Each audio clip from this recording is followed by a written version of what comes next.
Ibu dan Bapak, salam dan bahagia. Pada video sebelumnya, Ibu Bapak Guru telah bersama-sama mempelajari metode asesmen. Kali ini, Ibu Bapak akan saya ajak untuk lanjut memahami lebih dalam mengenai format asesmen. Jika Ibu Bapak ingat, bagaimana reaksi murid-murid di kelas saat mendengar kalimat, "Anak-anak, besok kita ulangan ya."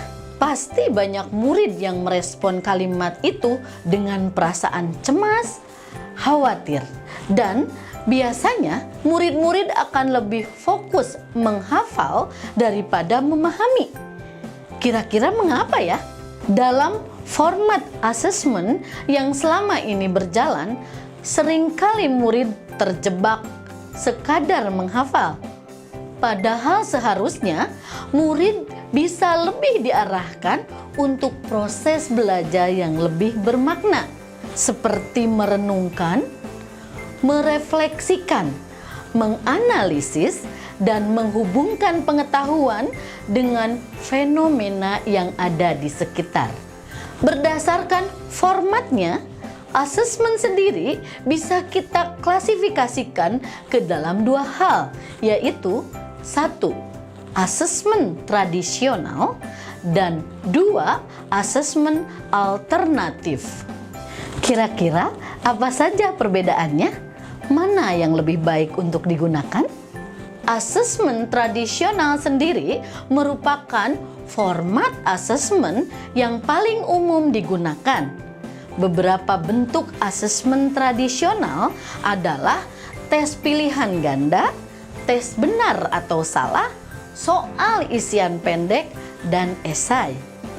Kelemahan dari asesmen tradisional adalah terbatas dalam menerjemahkan ketercapaian kompetensi pada capaian pembelajaran murid, yaitu hanya sebatas pada pengetahuan saja dalam waktu itu juga.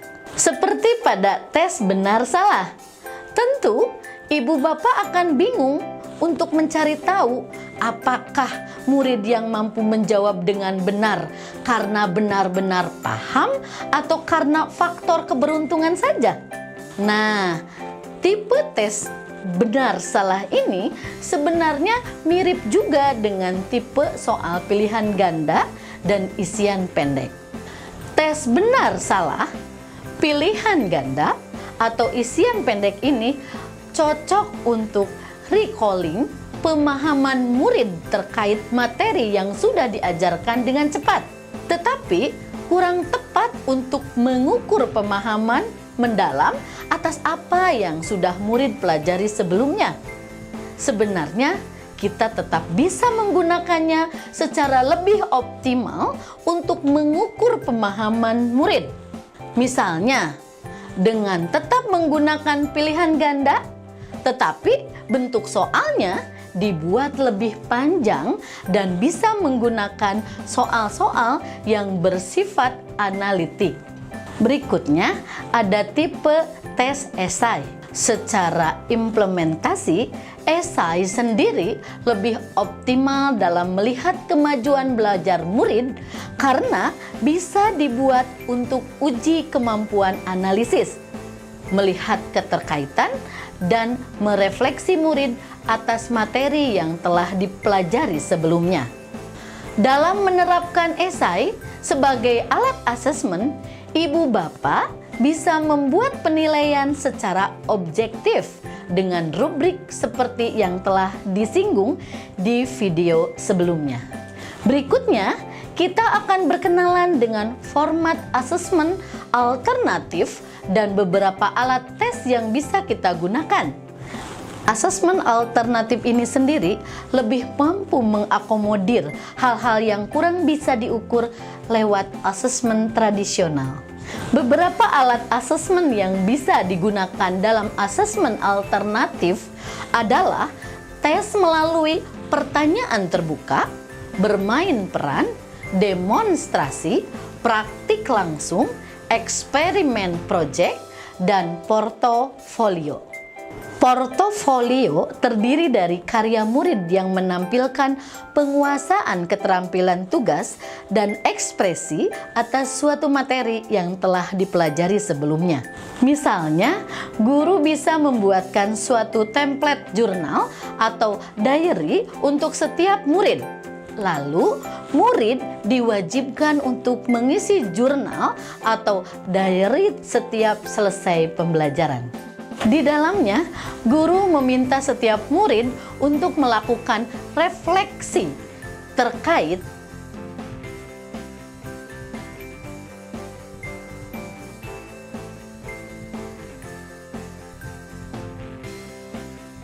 di akhir pembelajaran atau semester.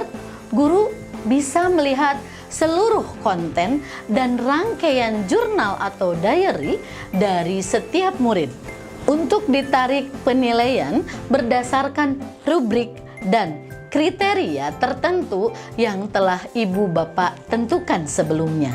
Project dapat kita definisikan sebagai proses yang mampu menunjukkan kemampuan murid dalam mengolah seluruh pengetahuan yang telah mereka miliki ke dalam suatu hal yang lebih konkret, seperti karya atau kegiatan.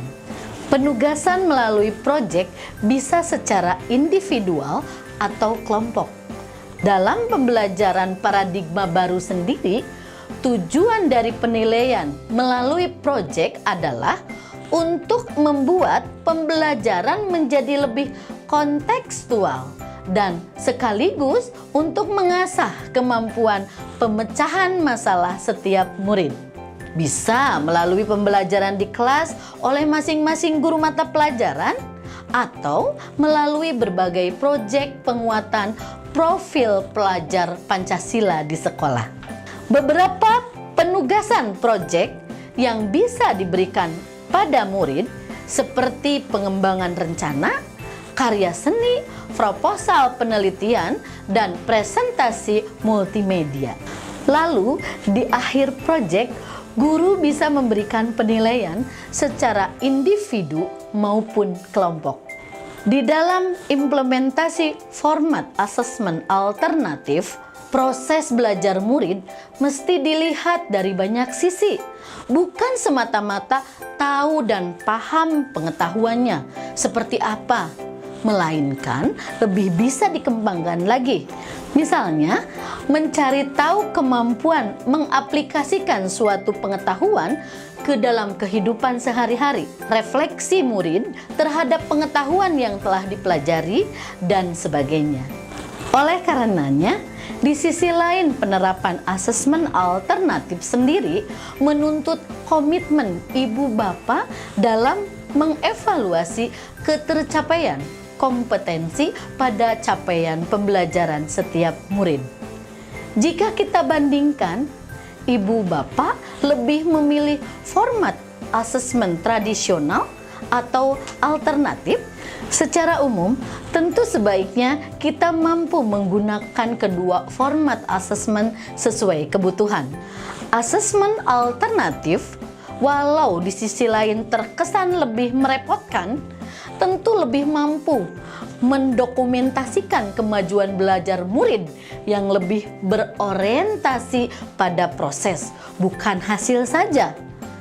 Ada penilaian sikap, perilaku, pengaplikasian, pemahaman mendalam, dan aspek lainnya yang lebih menyeluruh dan lengkap. Sedangkan format asesmen tradisional bisa digunakan untuk mengukur kemampuan murid dalam waktu yang relatif singkat. Namun, hanya sebatas kemampuan di level pengetahuan dan pemahaman saja, seperti kuis pilihan ganda setelah pembelajaran atau validasi akhir. Bagaimana Ibu Bapak Guru? Sekarang mestinya sudah lebih siap untuk mulai membuat asesmen yang lebih bermakna bagi murid-murid di sekolah ya. Selamat bekerja Ibu dan Bapak Guru hebat. Salam dan bahagia.